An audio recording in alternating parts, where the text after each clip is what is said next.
the Nightingale Hospital Northwest. And I have delivered it a couple of times. The last time I delivered it was on the 23rd of September to the Northwest Strategic Partnership Forum. And it's interesting how much has changed even since that time. So obviously the context is slightly different, which I'll try and make reference to as we go through. But this presentation is focused on the lessons that we learned that are applicable whatever organisation you work in. But I'll try and give you a flavour of what it was like. I still have nightmares about it now. So you want to move on? So there's just the next slides really are just sort of a bit of context on it. So 27th of March this year, Simon Stevens announced that Nightingale Northwest would open in Manchester.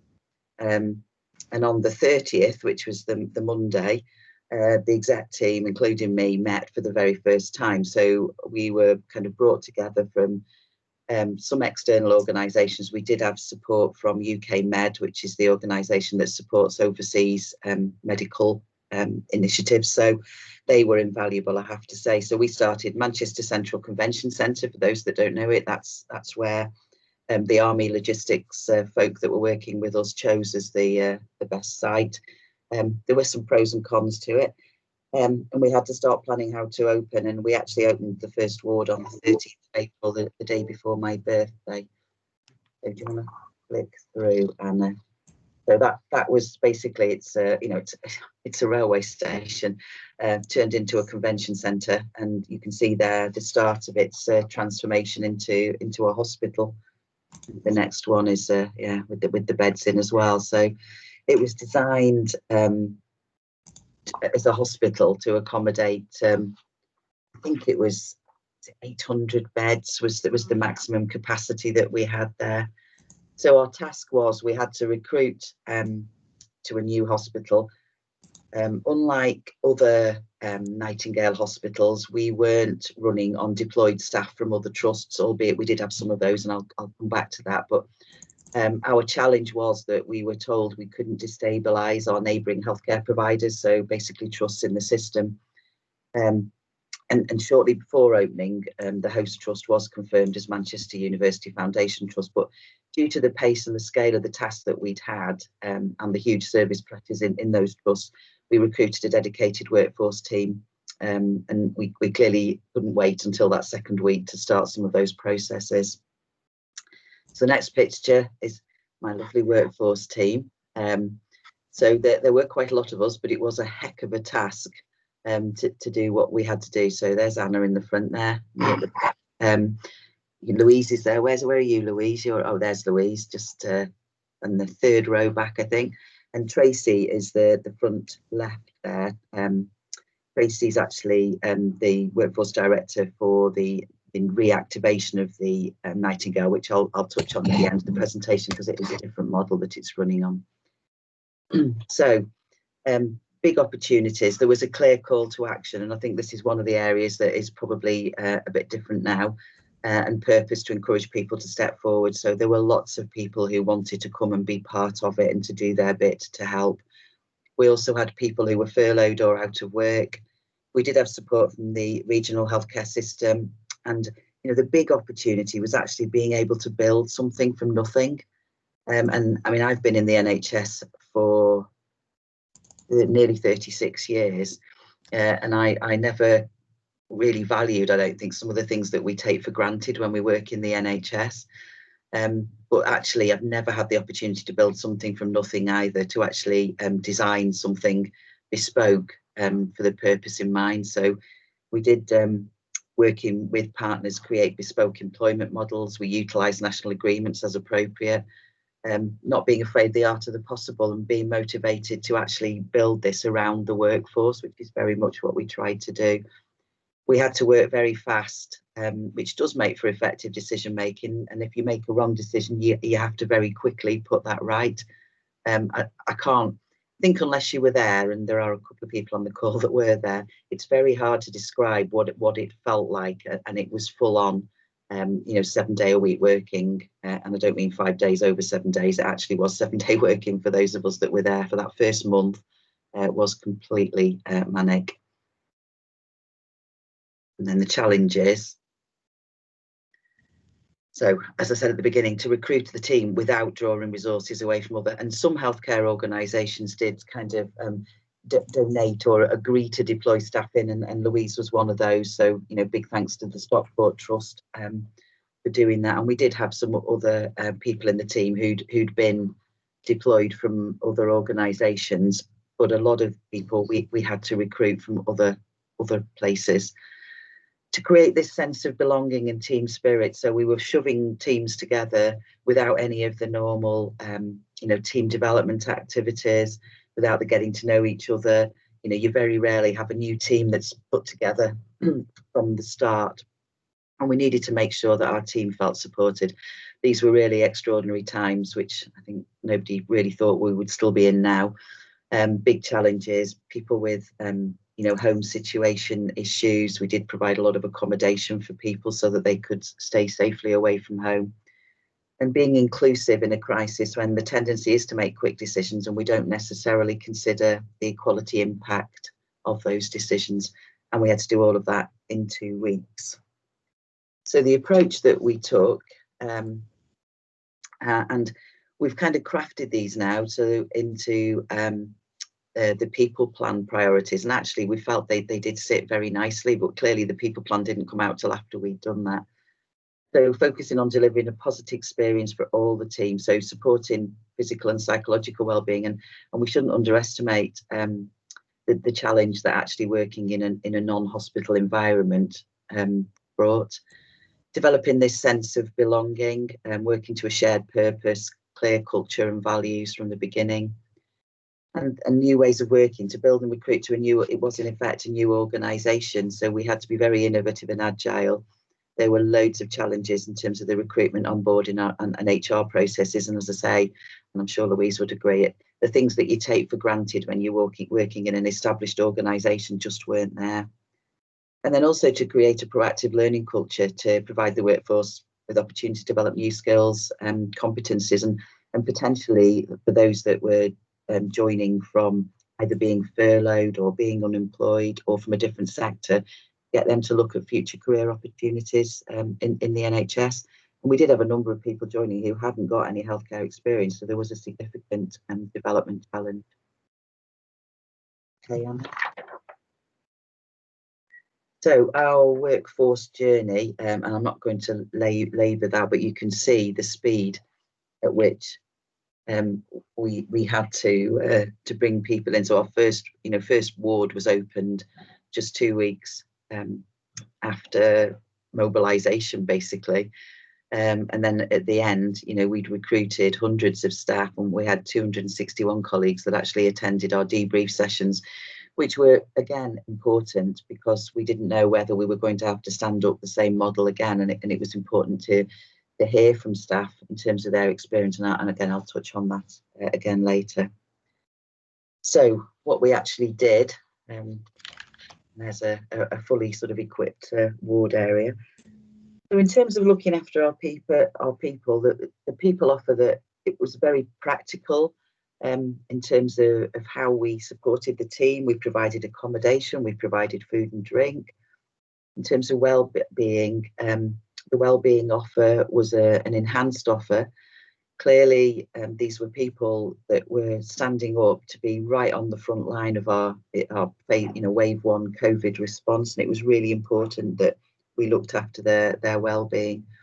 And then engagement, which Anna was leading in the Nightingale, making sure people felt informed, and even that wasn't easy because we didn't have standard email addresses. We had people from all sorts of different organisations. We had red zones where people clearly were in full PPE gear, and then we had green zones where they weren't, and actually, you know, being able to move between the two was very limited. But we worked really hard, and there were daily briefings at the beginning, twice a day, daily for people involved in the planning and the mobilisation, but it became more of a challenge once we were open, so we really worked hard at that. And then the next, yeah, there they are, our Nightingale stars, and I think we might come back to those later, but actually recognising staff. Trade union engagement, and I think you know, we have got trade union colleagues on the call. because of the speed at which we were working, it's certainly a lesson learned for us what was greater involvement of trade unions from the beginning. But we did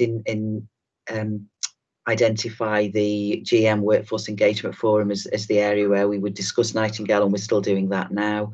We did promote union membership and support to all staff through our internal comms. And then there were also some challenges around our contracted workforce, which still exists now, in terms of how we, promote a one workforce when actually, you've got different teams of staff being brought in from different organisations. In terms of belonging, it's coming. Yes, there we are. So we very much wanted a one-team approach. So regardless of some of the terms and conditions issues that there are about people from different organisations coming together, certainly when people were on site, it was one team. We developed a really simple purpose and set of values that everybody, could relate to. We had a leadership team which could respond quickly and believed in and upheld those values and culture. We set out to be intentional about equality, diversity and inclusion during a crisis. And again, I think it's an area where, and we'll come on to the lessons learned at the end, it can always do more. But we did have support from a CQC colleague, EDI lead, who supported us there. And then team development. And we had to do some really rapid team development because it wasn't like these people had worked together before. We were throwing people together with different backgrounds, different experiences, and expecting them to operate as a team in a very short time scale. So there was a lot of team development work ongoing. So the mission that we've basically set ourselves was saving lives, and that, if you remember, it's still there, but it was very much part of the national message at the time. So the vision was saving lives. The mission was, in terms of your bit, what you can do in terms of support, trust, acting appropriately and respecting each other. So it was very clear, very simple, and it applied to absolutely everybody who worked at the Nightingale. There we are. And those are those Nightingale badges that were produced that everybody who worked there received. In terms of new ways of working and delivering care, so designing and building an organisation in 13 days, a clear purpose and an agreed structure was our task. And while we were doing this, there was obviously a lot of attention because the logistical task was huge as well. But actually, you could have a building full of beds and equipment, but without the workforce, it isn't a hospital. So I think this was as important and potentially more complex. So the rapid recruitment strategy, we worked with NHSP as our key partner there. We offered flexible recruitment contracts. We had a lot of people who were returning to practice just to do this. As I said, we had people from the independent sector, Department of Work and Pension, and people who were furloughed from other areas. Dental, we had quite a lot of dental staff as well who were deployed there. We needed to provide a robust and positive onboarding and induction experience for people. And again, that was really important. It was a new building, a new team, a new model of care. So there was an awful lot to get through. And we did ultimately have a 2-week induction experience for people because actually, experience told us that saved time then when they became operational in the wards. Rostering and payroll, huge challenge, and I can't underestimate that. We had no ESR system, and we had to work with Allocate as our key partner in that area to develop a staffing index so that we actually knew who was on site. And Louise is probably having flashbacks at this moment. It was a real challenge. And then offboarding, and I talked earlier about the debrief sessions that we did. It needed to be positive right up until the end because we didn't know and still don't, how many of these staff we would need again.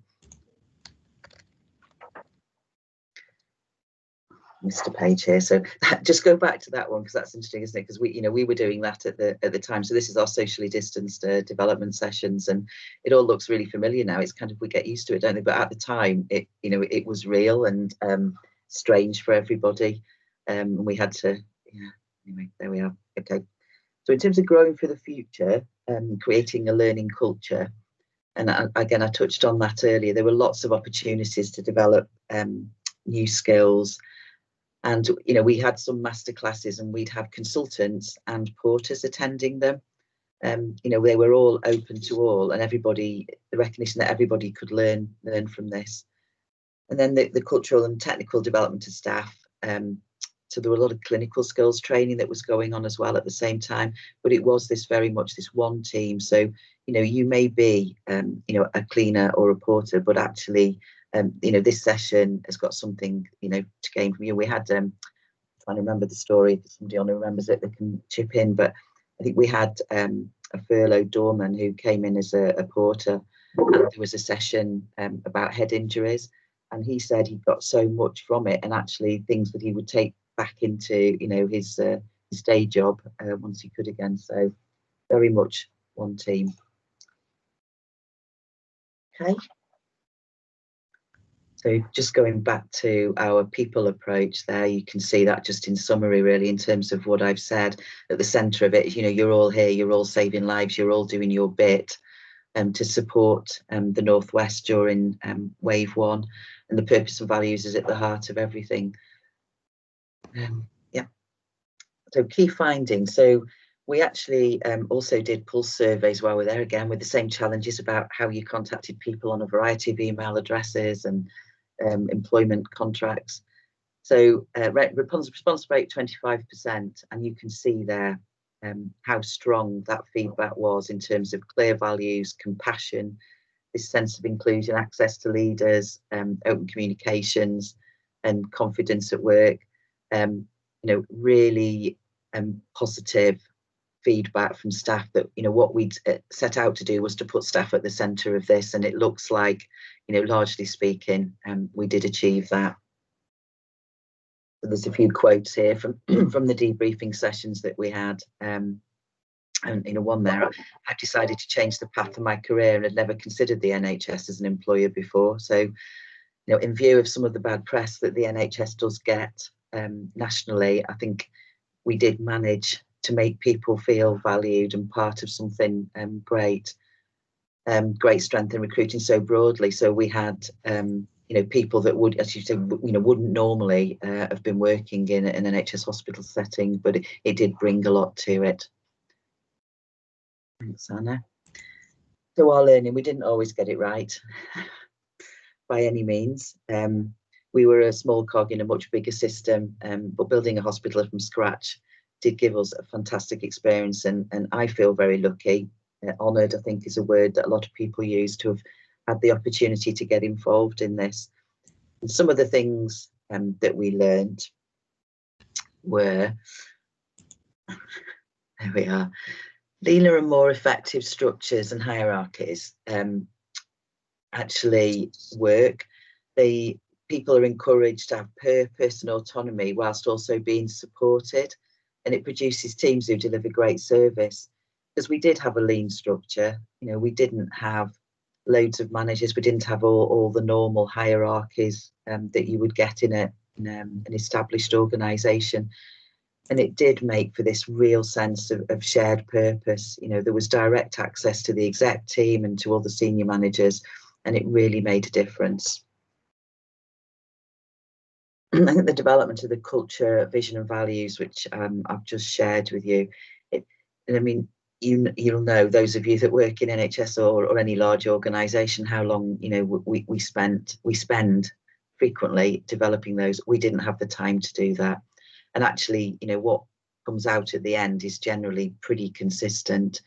It needs to be weaved through every aspect of the workforce experience in order to be meaningful. So rather than spending so much time discussing and debating, you know, this word and that word, it's more important that, you know, you state what is important, but then you actually live it.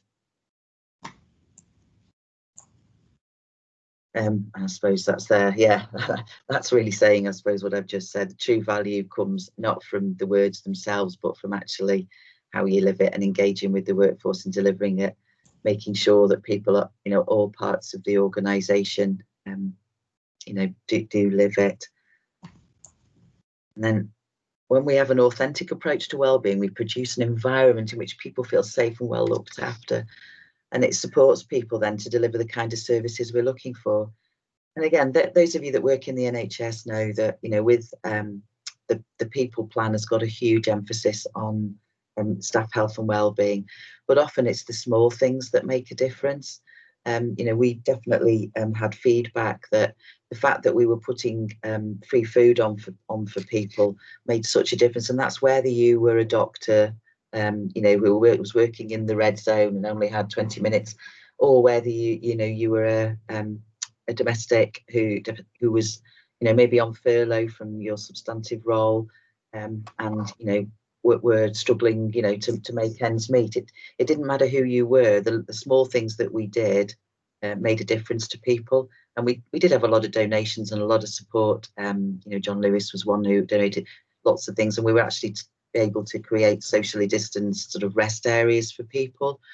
Again, you know, it was a hangar, and there was a lot of work that went into making it, you know, a place where people felt supported and wanted to work.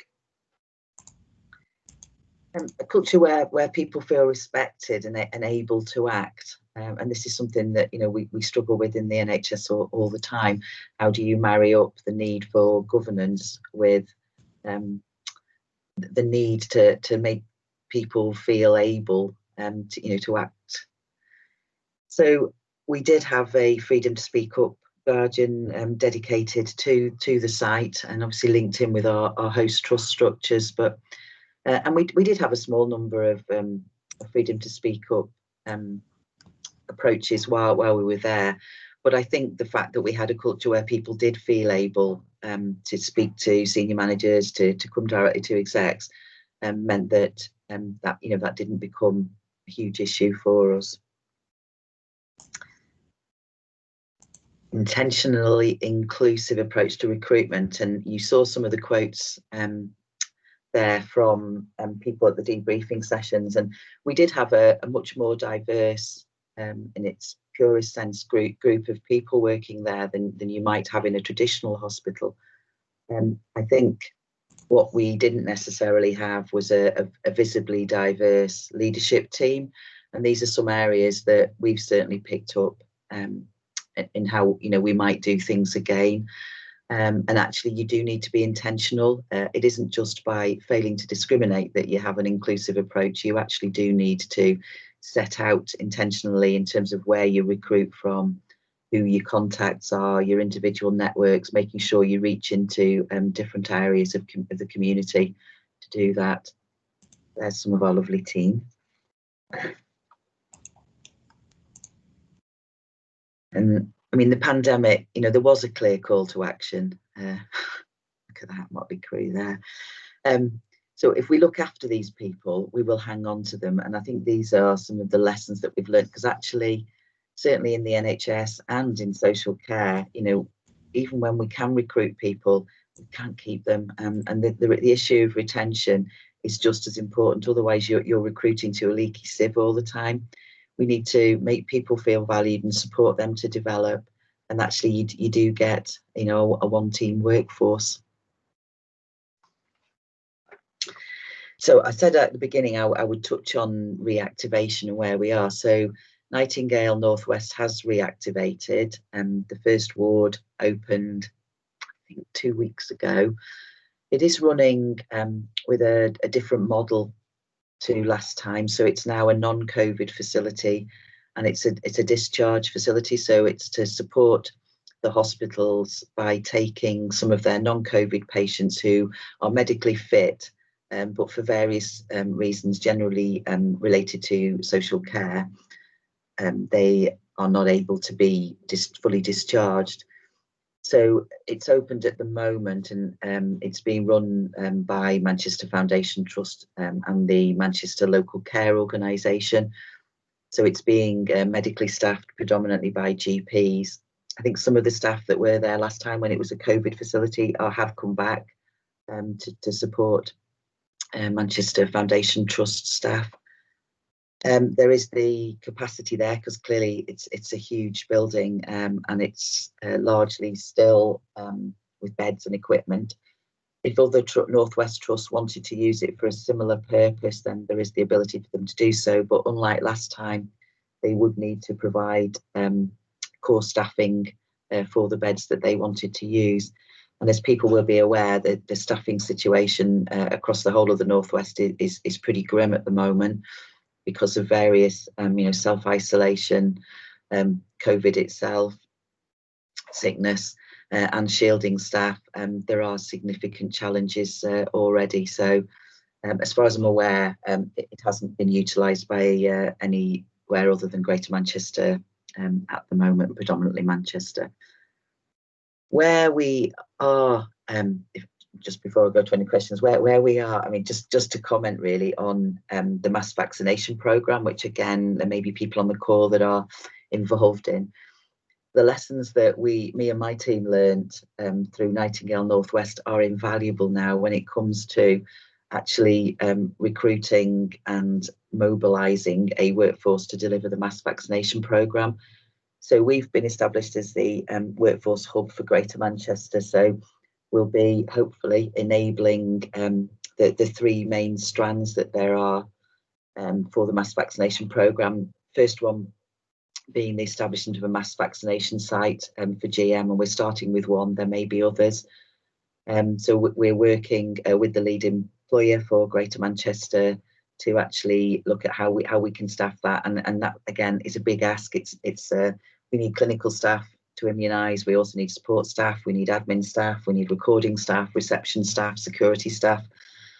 So that's key task at the moment. The other area that we will be supporting is our primary care colleagues, who will be delivering a large part of the vaccination programme. It's obviously an area they've got expertise, but they will clearly have some additional workforce requirements to enable them to do that. And then the third area is doing what we can to support Greater Manchester trusts, who will be required to lead the vaccination programme for their own staff, for NHS staff. And because it's so fast moving, we are currently awaiting sort of national resources around recruitment and campaigns to try and encourage as many people as possible who are not currently in an active role in the NHS to come and support us on a short-term basis. So it'll be flexible opportunities to work near to home, because there will be GP primary care led sites in all of the Manchester localities. So it's early days, but there's a lot of work. And I mean, I feel that, even at 55, I learned such a lot from being involved in Nightingale, and it's really great to be able to use some of that now when it comes to this latest challenge. Thank you. So happy to take any questions or comments. I think, Steve, did you put your hand up there? No, got Simon with the hand up. Hello, yes. Janet, thank you very much for that insight, and I think everybody involved should be justifiably proud. It was a huge effort.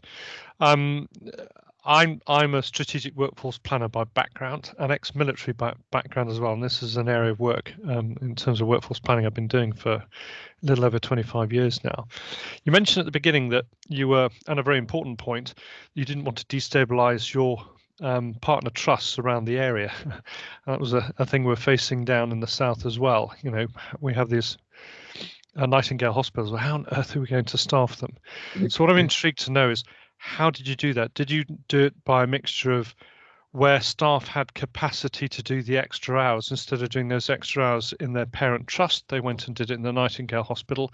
And did you also pull in some nursing and medical staff from the private sector? Yeah, thanks, Simon. So yes, we partnered with NHS professionals, and they actually ran a recruitment campaign for us, offering flexible 4-week contracts. So these were people, a number of them were retired people who came back to support it. A number of them were people that might have taken a different career path after training in the NHS, but were furloughed and came back. We did work closely. We had a contract with there was a national contract with the independent sector, and we did have a really great bunch of nurses from the independent sector. And of course, that isn't really open to us now, because they're fundamental to the recovery plans for the NHS.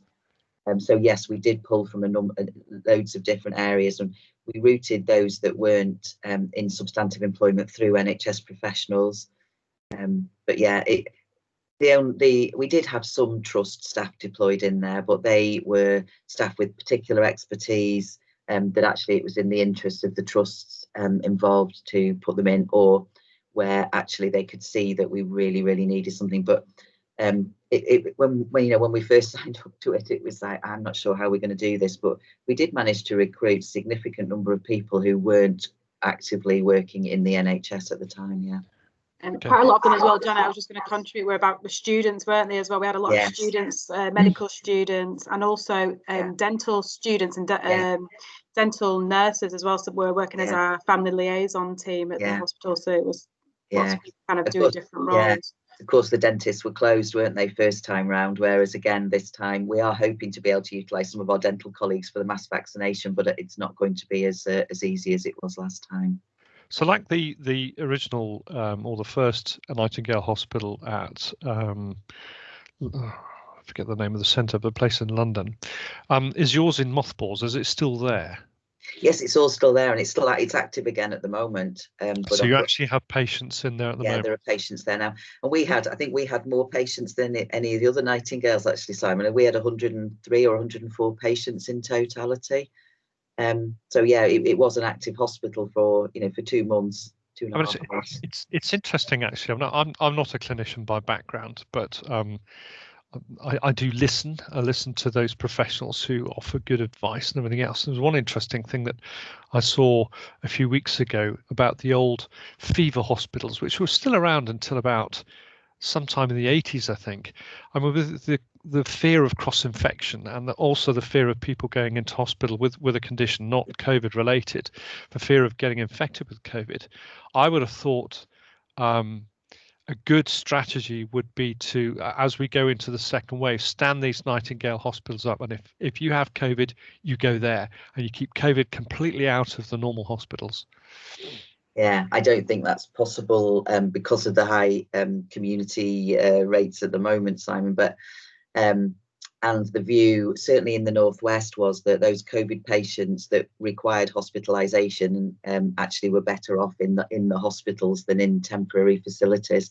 Okay. But we ran a different model to the other most of the other Nightingale. So ours was always a step-down facility. So it was a COVID facility, but it didn't offer intensive care, critical care support. That was done in the hospitals. I see. Yeah. Lovely. Thank you very much. Thanks for joining. Helen next. Yeah. Janet, thanks ever so much for that presentation. It brought back a lot of happy memories actually of a month out of circulation, really, because as you said, it was just so full on for that first 4 weeks, and I was very privileged to work alongside the team, sort of behind the scenes with the nursing team. And I just wanted to sort of put into context why that HR and workforce support was so important, because we were putting people that had never worked together before into a situation they'd never been in before, and essentially we were putting them into a field hospital. This isn't a big glossy brand new hospital build, it is a conference centre that was turned into a facility, and I think we had to get our heads around that as well. There was no running water in the middle of the ward at one point, it was just a shell, so the staff did need supporting. They didn't have their normal team support because they were all different people coming in together.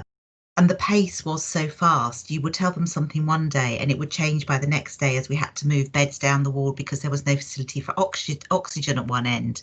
And I just wanted to really say the Army were just fantastic in all of this, because their discipline and their no nonsense attitude got us through that. And I do remember Major Mick walking around with his phone on at top blast playing Police Don't Stand So Close to Me to get us into the social distancing bit.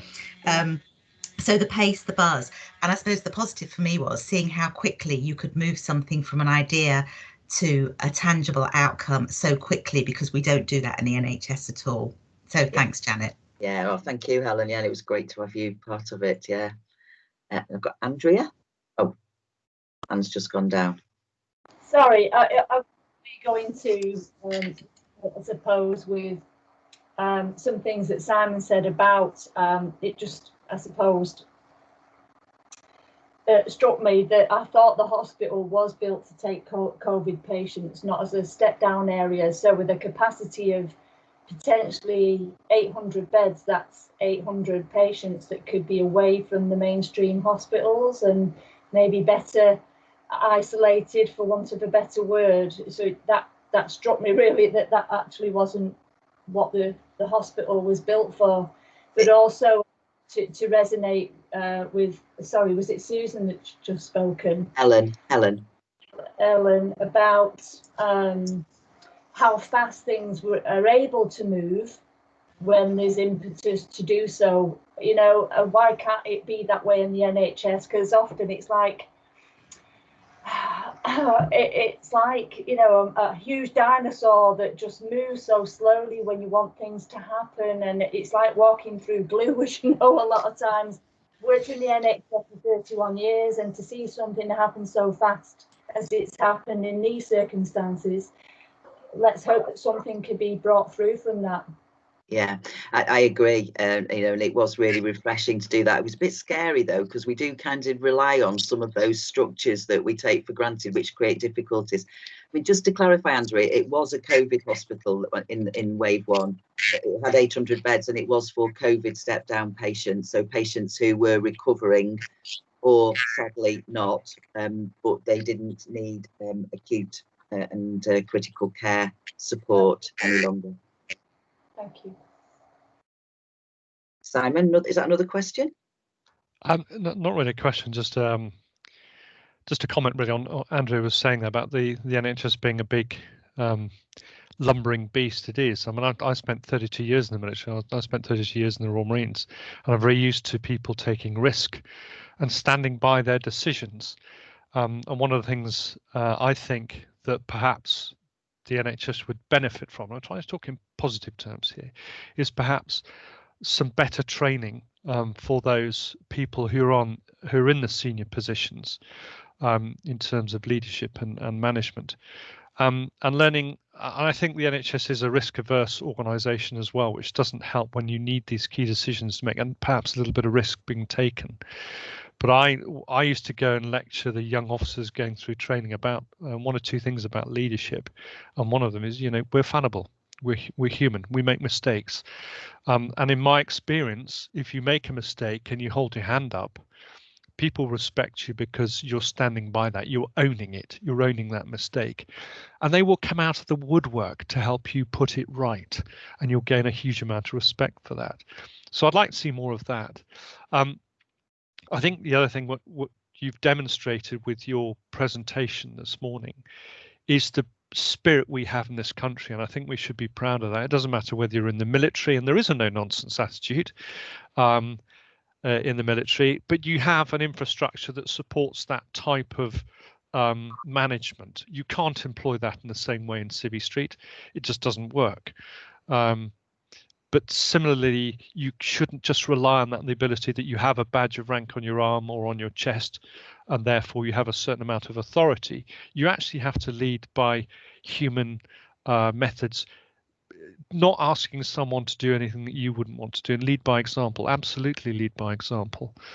But no, we shouldn't. We should recognise the fact there's a huge spirit in this country, and when our backs are against the wall, we can do a huge amount, but there has to be the right environment. And I think the normal sort of day-to-day running of the NHS, there isn't. We couldn't operate at that pace long term. Short bursts when there is an emergency, yes, we can. And it's the same in the military.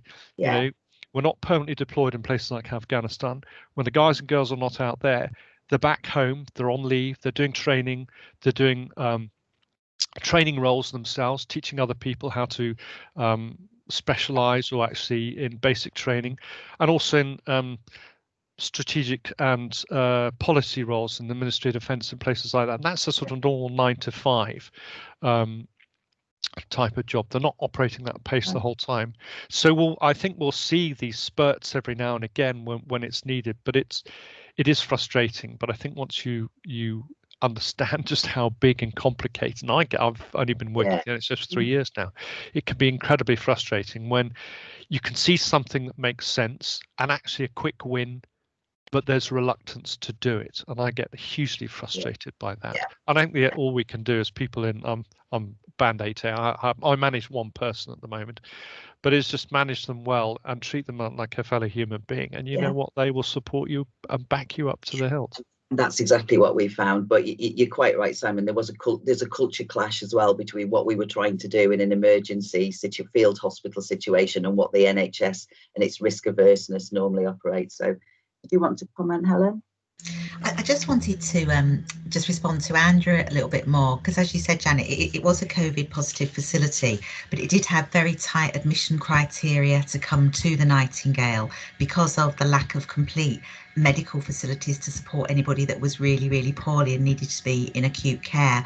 And the emphasis was very much on rehabilitation. So there was a huge rehabilitation team on site to get people mobile, because as we get to understand the disease more, we know the effects of COVID go far beyond having treatment and going home and living a normal life. Some of these people were extremely old, very frail, and it was a chance for them to come somewhere to be looked after safely, to try and get them back on their feet again. And if you'd have seen the distance from the beds to the toilets, we often said, if you can manage to walk to the toilet while you're in here, you're ready to go home.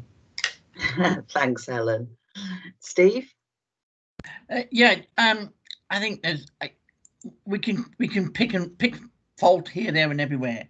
I think what's happened here is very clear that you've had to learn and adapt very quickly, and I think at this time we're still in the middle of this crisis, and will be for some time.